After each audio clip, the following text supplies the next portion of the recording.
Ici, on se retrouve dans le résumé de notre cheminement.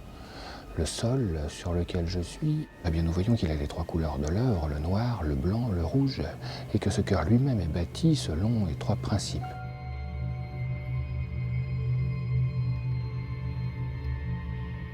Tout ce chœur avait, jusqu'au XVIIIe siècle, le nom de grande œuvre. Quand on s'élève à l'intérieur de ce chœur, on s'aperçoit qu'il est composé de trois parties. Une partie solide, matérielle, une partie moyenne, spirituelle, et la dernière partie, la plus lumineuse, divine. Le fait d'être à l'intérieur de cette architecture et d'avoir cheminé nous conduit à cette élévation et à ce lien entre le feu d'en bas et le feu d'en haut.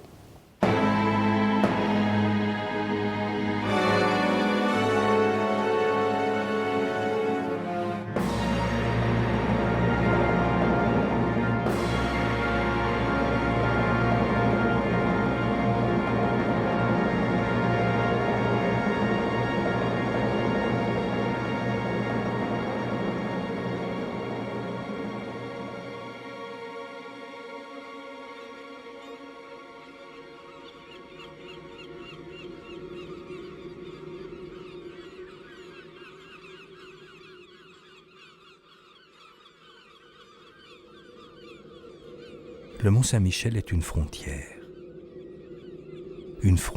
que garde Saint-Michel. Comme le poste avancé du séjour des hommes face à l'immensité de la baie et de la nature. Une sorte d'observatoire avant le saut dans l'inconnu.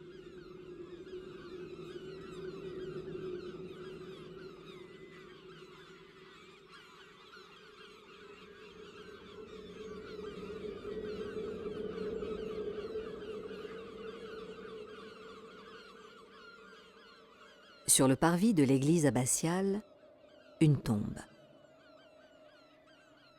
Celle de Robert de Torigny, le plus célèbre des abbés du Mont-Saint-Michel.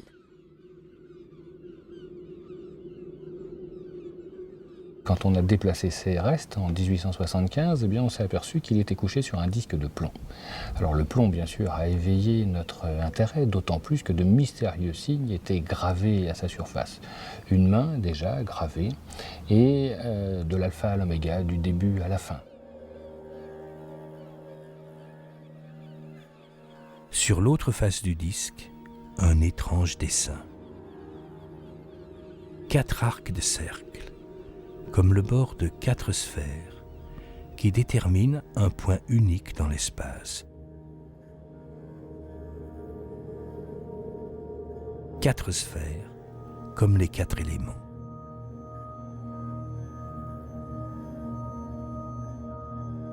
À leur conjonction se crée un 5e élément. La quintessence. Notre point. Que les Grecs appellent l'omphalos, le nombril du monde. Et les alchimistes, la pierre philosophale.